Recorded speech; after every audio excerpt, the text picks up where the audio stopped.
इस साल दिवाली में लोगों ने कारों की जमकर खरीदारी की। ये देखकर आपका भी मन क्या एक नई कार खरीदने का कर रहा है, पर इस बात को लेकर उलझन में है कि कौन सी कार लें, कौन सी कार का आरओआई यानी रिटर्न ऑन इन्वेस्टमेंट सबसे बढ़िया होगा। हाल ही में हुए जीएसटी रेट्स में हुए बदलावों के बाद किन कारों की तरफ जाना एक समझदारी भरा फैसला होगा। पॉल्यूशन और सस्टेनेबिलिटी को देखते हुए आपको क्या इलेक्ट्रिक कारों की तरफ जाना चाहिए, और अगर आप ऐसा करते हैं तो आपको फायदा होगा या नुकसान। अगर ऐसे ही सवाल आपके मन में आ रहे हैं तो आज हम इस वीडियो में इन सब बातों पर एक नजर डालने की कोशिश करेंगे। नमस्कार, मेरा नाम है गुंजन मित्तल और आप देख रहे हैं मनी 9। इस साल सरकार ने 22 सितंबर से छोटी पेट्रोल और डीजल कार्स पर जीएसटी को घटा दिया है, जो कि पहले 28% था, वो अब सिर्फ घटकर 18% रह गया है।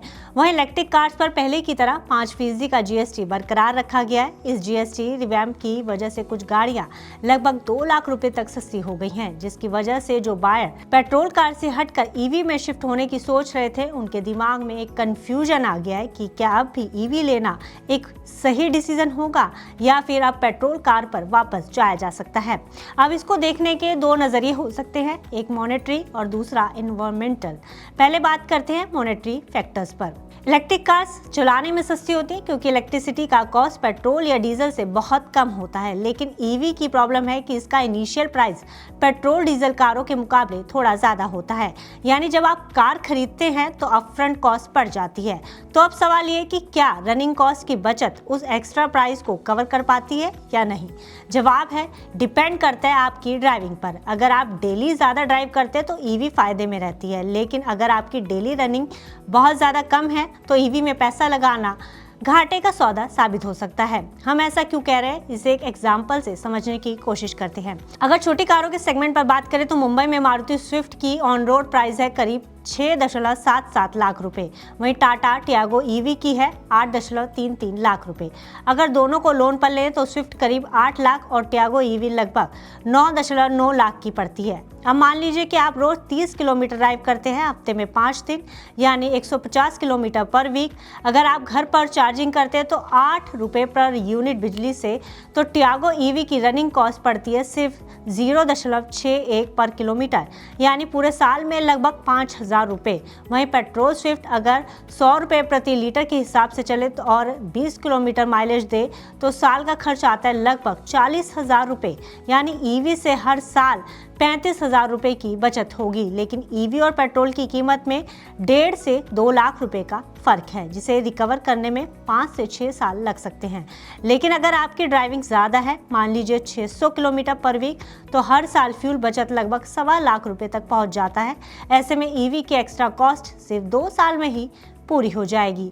इसके अलावा अगर मेंटेनेंस कॉस्ट पर आए तो ईवी में इंजन ऑयल, क्लच, गियरबॉक्स जैसी चीज़ें नहीं होती है, इसलिए सर्विसिंग कॉस्ट ऑटोमेटिकली कम हो जाती है। जैसे डीजल कार के मुकाबले ईवीज की मेंटेनेंस कॉस्ट लगभग आधी है। लेकिन हाँ, ईवीज में रिपेयर कॉस्ट कभी कभी ज़्यादा हो सकती है क्योंकि ईवी में एडवांस टेक्नोलॉजी और स्पेशल टूल्स लगते हैं। पर अच्छी बात यह है कि ज़्यादातर कंपनियाँ 5 साल तक की वारंटी देती हैं, जिससे शुरुआती सालों में रिपेयर का टेंशन नहीं रहता। इसके अलावा ईवी का सबसे बड़ा चैलेंज है चार्जिंग फैसिलिटी। हर जगह अभी चार्जिंग पॉइंट नहीं बने हैं। आपको हाईवे पर पेट्रोल पंप जितने चार्जिंग स्टेशंस नहीं मिलेंगे। इसलिए अगर आप लॉन्ग ड्राइव पर जा रहे हैं तो पहले से प्लान करना पड़ता है कि कहाँ कहाँ चार्ज करेंगे। अब अगर इसके एनवायरमेंटल फैक्टर पर बात करें तो दिल्ली जैसे शहरों में जहां पॉल्यूशन दिन ब दिन बढ़ता जा रहा है, खासतौर पर नॉर्थ इंडिया, वहां ये सवाल और भी बड़ा हो जाता है क्योंकि ईवी का मकसद सिर्फ फ्यूल बचाना नहीं बल्कि हवा को भी साफ रखना है। पर अब जब पेट्रोल कार सस्ती हो गई तो लोगों का माइंड फिर से चेंज हो रहा है। लेकिन अगर हम इस पॉल्यूशन से होने वाले फैक्टर्स को अगर कैलकुलेट करें तो हम पाएंगे कि air purifier cost, health care cost सब जोड़े तो ये खर्चा सच में काफ़ी ज़्यादा हो सकता है। तो अगर आप ईवी की तरफ स्विच कर सकते हैं और ख़ास तौर पर दिल्ली जैसे शहर में रहते हैं तो आपकी पहली प्रेफरेंस ईवी होना आपके लिए फ़ायदेमंद साबित हो सकता है। इसके अलावा ईवीज़ में जो एक बात खास है वो है ईवी चलाने का एक्सपीरियंस, जो कि काफ़ी अलग है। ना इंजन की आवाज़, ना कोई पॉल्यूशन, स्मूथ पिकअप और प्रीमियम फील।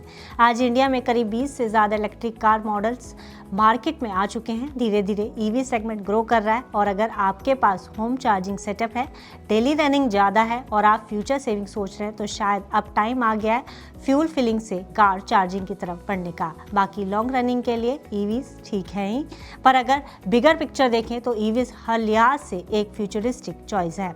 आपका इस पूरे मुद्दे पर क्या सोचना है, अपनी राय हमें कमेंट बॉक्स में लिखकर जरूर बताइएगा।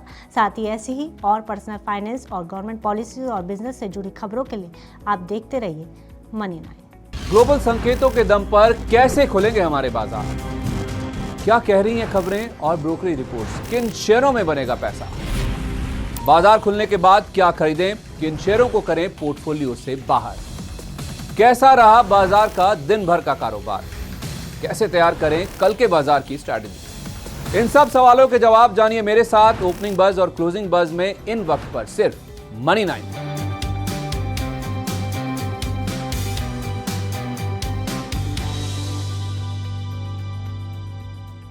मनी 9 लाया है मेंबरशिप प्रोग्राम मनी 9 प्राइम। अब आपके दिमाग में कई सारे सवाल होंगे, मसलन आखिर क्या है ये मनी 9 प्राइम, आपके लिए यानी दर्शकों के लिए इसके क्या फायदे हैं, और एक बड़ा सवाल ये कि मनी 9 प्राइम से आखिर जुड़ना कैसे है। तो इसकी पूरी जानकारी हम आपको देने जा रहे हैं। मनी 9 प्राइम में 3 प्लान होंगे, इकोनॉमी, स्टैंडर्ड और VIP। तो फटाफट ज्वाइन कीजिए YouTube पर मनी 9 प्राइम। ज्वाइन करने के लिए मनी 9 के YouTube पेज पर जाइए, होम पेज पर मिलेगा ज्वाइन बटन, इसे क्लिक करें, अपनी पसंद का प्लान चुनें और बस हो गया, अब आप रहेंगे सबसे आगे।